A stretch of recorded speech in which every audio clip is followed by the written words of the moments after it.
compact hatchbacks are usually all about value, but the new Toyota Corolla and the new Mazda 3 both bring style and features into the fold. Although they're executed quite differently, both have a lot to offer. So we brought them together to see which one's best.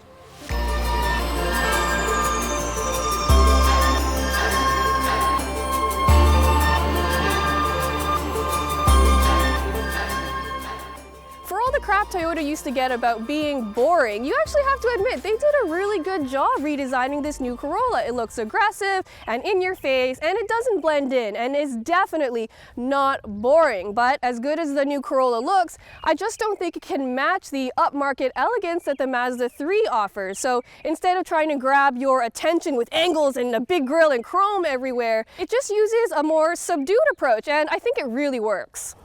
Over here we have the Toyota Corolla, which has a 2-liter naturally aspirated engine which makes 168 horsepower and 151 pound-feet of torque.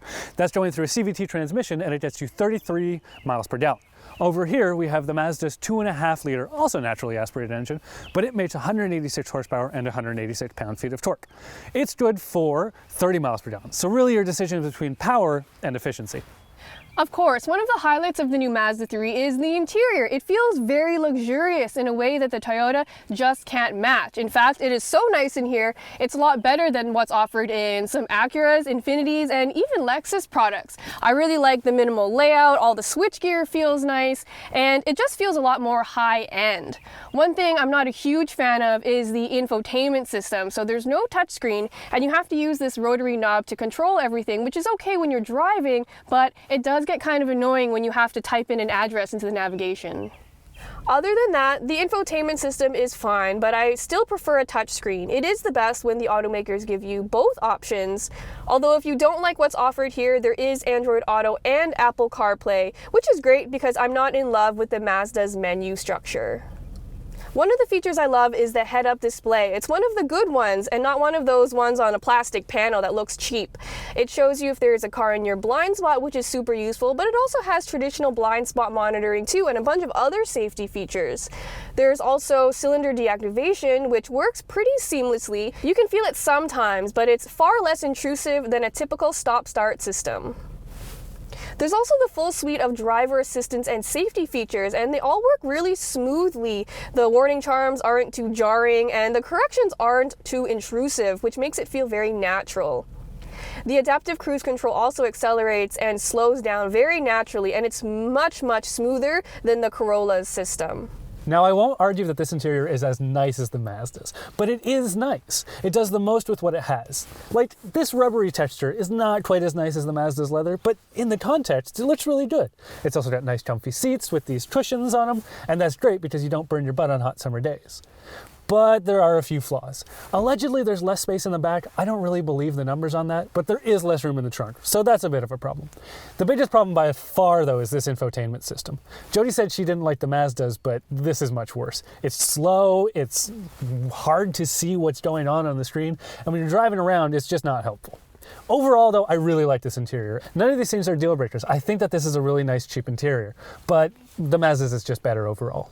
So I'm driving the Mazda 3 now, and you guys already know what I'm going to say. This is a Mazda, and so you know that that brand puts a lot of effort into the driving dynamics of its cars, and with this new Mazda 3, it is no different. There's a certain precision and crispness to it that you just can't find in that segment, and that's what makes it really special.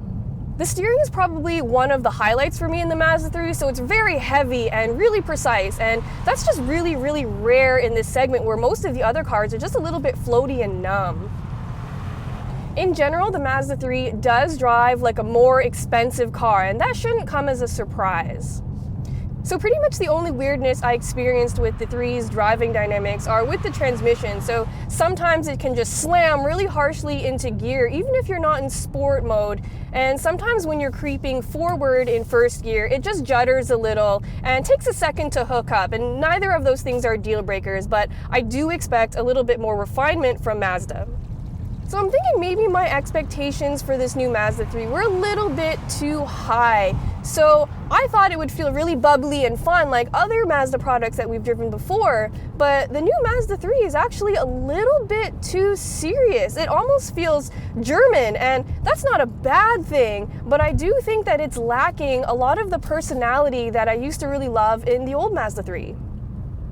So yes, the Mazda 3 is definitely really good to drive. It feels confident and it's precise and responsive, but it's just missing something bubbly that I kind of expected from it, and it just doesn't have that little bit of joy. So every time we drive a Mazda product, it's kind of the same story. We love the way it looks, it handles amazingly, and it feels like a luxury car, and the chassis is just brilliantly engineered, but besides from that, it kind of falls apart. So in terms of practicality, the trunk is kind of small, even though it's a little bit bigger than what the Toyota has. The rear seats are really cramped, and it's just not that comfortable for people back there. And even though the Toyota on paper has less room, it actually feels much more comfortable. The other thing I wanted to mention is that those big C-pillars, they create a huge blind spot, which is kind of annoying when you're parking, although when you're driving, the 3 does have a very good blind spot monitoring system. So despite the new Mazda 3 lacking that sparkle that I really look for, I still really enjoy driving it, and although it may not be the most well-rounded compact hatchback, it does make up for its faults in terms of style and luxury. I'm going to go on record here as saying that I agree with Jody, and it's not just because she's my boss. The Mazda 3 is kind of disappointing. I never thought I'd be saying that a Mazda 3 is forgettable to drive, but I really do think that that one is. I also never thought I'd be saying that a Corolla is a lot of fun to drive, but here we are in a Corolla hatchback that I really like driving. Yes, it has less power, less torque, and an enthusiast-reviled CVT transmission. But I'm going to let you in on a little secret here. This is actually a really good CVT. It's always in the torque band when you want it to be, and it has a crawler gear. So Toyota argues that the only problem with CVTs, apart from the drone, is that they're kind of not great off the line, which is true. You usually get a little bit of sluggishness. But it has a real physical first gear, and that helps you get off the line. So when you're at a stop sign, you don't get sluggishness, which means that this is actually making the most of its power, not just up high, but way down low as well. So it feels quick. Obviously not as fast as the Mazda. I think that it would probably beat this thing in the race, but when do you ever race? That doesn't matter.